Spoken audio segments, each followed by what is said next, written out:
June 2020. India is under lockdown. A father and his son are picked up by the police for allegedly keeping their shop open a few minutes late. 4 days later, both are dead. Not in a crime scene, not in an accident, inside a police station. Welcome to the inner room.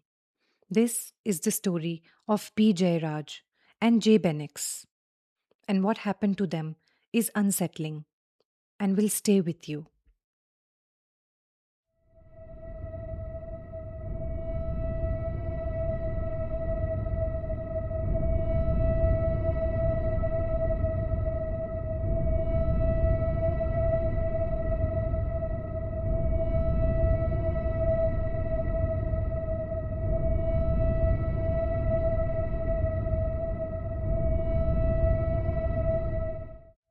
Sathankulam is a small town in Tamil Nadu where life moves quietly, where shopkeepers know their customers by name, and evenings fade into routine. But by June 2020, nothing in India felt routine anymore.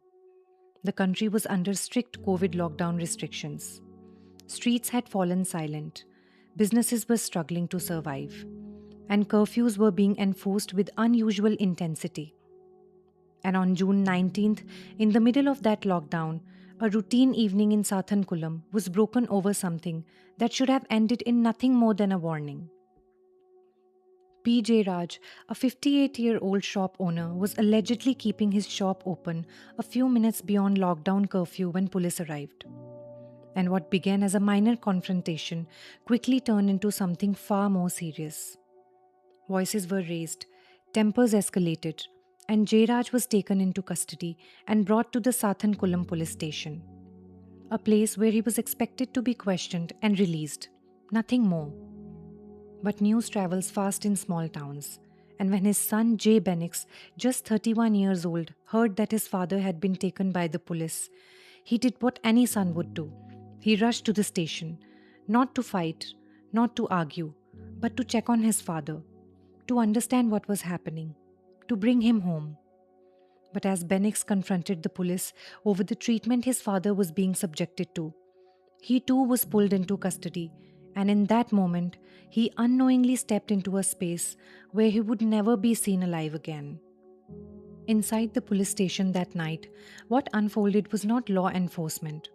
It was violence, prolonged, uncontrolled, and deliberate. Both father and son were subjected to hours of custodial torture, not minutes of aggression, but sustained brutality that continued through the night. The kind of violence that strips away dignity before it takes away life. They were beaten repeatedly, their bodies unable to withstand the assault, injuries piling on injuries, and the brutality was so severe that they began to bleed continuously. Their clothes soaked and changed multiple times, and at one point, they were even forced to clean their own blood inside the very institution that was supposed to protect them. This was no interrogation. There was no serious crime to solve. This was punishment for questioning authority, for speaking back, and for hurting the ego of policemen who believed their power should never be challenged. The next day, they were taken for medical examination. And this was where the system had chance to intervene, where a doctor could have documented the injuries and stopped further custody. But that did not happen. They were declared fit despite visible injuries, despite internal trauma. And then came the magistrate's remand, conducted under COVID protocols from a distance, without a proper physical examination, without urgency, without intervention. A procedural step that became a fatal one. By June 22nd, Bennix was dead. His body could not survive the extent of the injuries inflicted on him, and just a day later, on June 23rd, his father Jayraj died too. A father and a son, gone within 4 days of being taken into custody over a minor alleged violation. Their deaths were not the result of an accident, but the direct consequence of what happened inside a police station. Behind the outrage and headlines, there was also a family forced to live with the weight of what had happened. Jayaraj's wife and daughter were left grieving the loss of both a husband and a son, while Jay Persis became the public face of the fight for justice for her father and brother. The country slowly moved on, but the family did not have that luxury. For nearly 6 years, they continued attending hearings, reliving the trauma again and again, fighting against the fear that the case could eventually fade into silence like so many custodial death cases before. They had not lost one person, they had lost two, a father and a brother, within days of each other.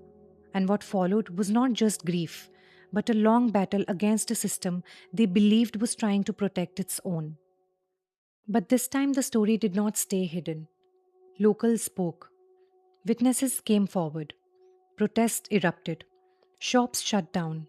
Voices grew louder across Tamil Nadu and across the country. And the question echoed everywhere. How does something like this happen inside a police station? As the investigation deepened, the names behind the brutality began to surface, not as a faceless system, but as individuals who had acted with intent. Among those accused were inspectors, sub inspectors, head constables, and multiple constables who investigators alleged were directly involved in the custodial torture that night. Investigators alleged that what happened inside the police station that night was not a moment of uncontrolled aggression, but sustained custodial torture carried out over hours. But perhaps one of the most important turning points in the case came from inside the system itself. A woman police constable, Revthi, who had witnessed the brutality that night, chose to speak. Despite alleged pressure to remain silent, her testimony contradicted attempts to dilute the violence and became one of the most crucial pieces of evidence in exposing what had really happened inside the station. In a case where silence could have buried the truth, her decision to come forward became one of the reasons the case did not disappear into paperwork and denial. Initially, the deaths were attributed to illness. That was the official narrative. But the injuries and postmortem findings told a different story. And the public outrage forced the truth into the open, leading to the case being handed over to the Central Bureau of Investigation, where it became clear that this was not accidental. This was deliberate custodial violence. After years of hearings, testimonies, and mounting evidence, the case reached a critical turning point. A 10th accused special sub-inspector died during the course of the trial due to COVID-19 complications. In 2026, a special court delivered its verdict, convicting 9 police personnel for their role in the custodial deaths of Jayaraj and Bennix. The court described the act as brutal and inhuman, acknowledging the extent of suffering inflicted on both victims and awarded the death penalty to those who found guilty. The verdict was seen by many as rare, bold, and necessary. A judgment that acknowledged the brutality of what happened inside Sathankulam Police Station and held those responsible accountable. But in a country where powerful verdicts are often challenged, delayed, or overturned over time, many are still waiting to see whether this judgment will ultimately endure or become another case where justice slowly fades through the appeals process. It was a rare and significant judgment, one that signaled that even within the system, there could be consequences when power is abused to such an extreme. Appeals and legal proceedings may continue, as they often do in cases of this magnitude, but the conviction itself stands as a powerful marker that what happened in Sathankulam was not just wrong, it was criminal, and it would not go unpunished. After everything that happened, one question refuses to go away. What if no one had spoken? What if the truth had stayed buried? What if this had been dismissed as just another case, another file, another statistic? Would anyone have known? Would anyone have cared? Because Jayaraj and Bennix were not criminals. They were not threats. They were a father and a son who stepped out one evening and ended up inside a system that chose power over accountability, violence over restraint, and silence over truth. And perhaps the most haunting part of this story is that justice may never have arrived if people inside the system had also chosen silence. In the middle of fear, pressure, and institutional loyalty, one woman constable chose to speak, and in doing so, helped expose a truth that others were trying to bury. And sometimes, the most terrifying crimes are not the ones that happen in the streets, but the ones that happen in places we are taught to trust. Because sometimes the system meant to protect you becomes the one you need protection from.